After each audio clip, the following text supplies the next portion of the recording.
Hi.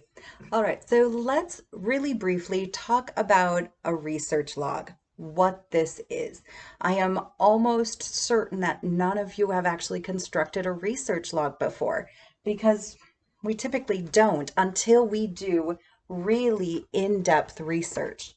So a research log, first and foremost, it's completely an informal document. Research logs are never published, they are never seen, they are useful to the researcher and the researcher only. On occasion, you will find people when they pass away, right? Famous researchers, famous scientists and mathematicians and things like that. They'll actually find their old research logs, which used to be handwritten. And then these become like really fascinating, um, historical documents in the field. And that's a lot of fun. But more than likely, that's not going to happen with us. So, how do you do a research log? And in my opinion, the easiest way, to be honest with you, is through like an Excel sheet because the boxes are already there. But really, what we end up doing is building a table. So, you of course have a few things at the top, right? One is your name. People forget your name with their research logs more than any other thing. So, your name. I don't know if that green is dark enough, but we'll try it. And then how you see your current topic. Now, later on, we'll add your research question to this, but at the moment, we need the topic. Key terms. This is usually the search terms that you end up using, and I just end up listing three or four in a separate thing. Um, all right, now we need our actual tables.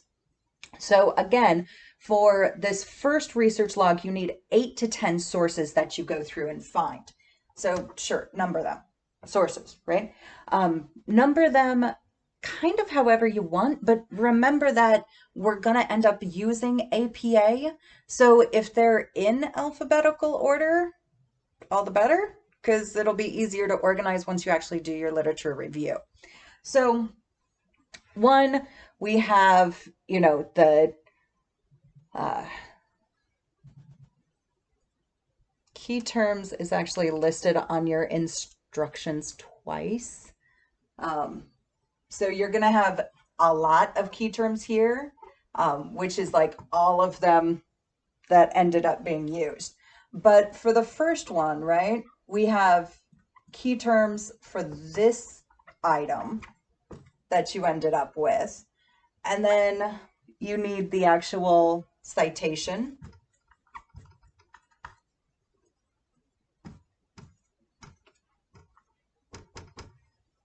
Right, all the way through 1, 2, 3, 4. Exigents. And these will end up becoming kind of longer things, right? The exigents, you're going to have like 1 to 2 sentences about the exigents. So it's going to start to make some of these boxes a little longer. But as long as they're organized, that's what we're looking for. New key terms that this actually brings up. And I will go through and obviously my whiteboard is not as big as it needs to be. That's okay. You can get the idea, right? Numbered. So you're going to go through and do this. After new key terms, remember like to try to think of synonyms, antonyms, things like that. After that will be quotes that you actually want to keep. Double check them, make them verbatim, and put the page number. Just save the page number now so that you don't lose it and you don't have to go back and find it later.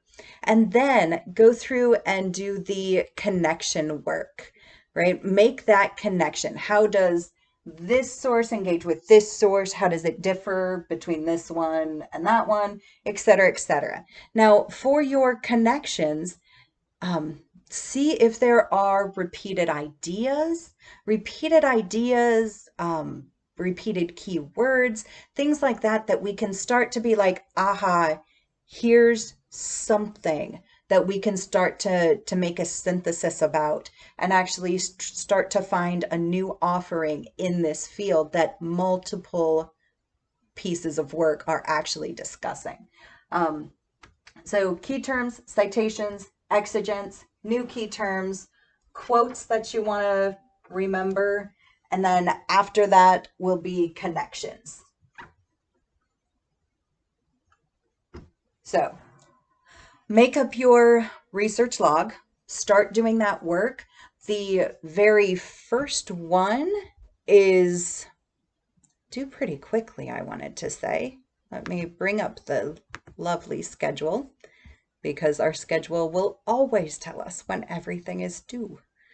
Okay, so your first research log and the little reflection questions after that is actually due on February 10th. So not too far away. You need 8 to 10. Start to do it.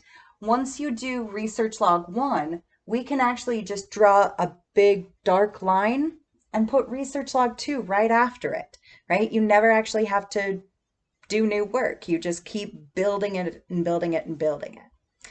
All right. So I will see you later.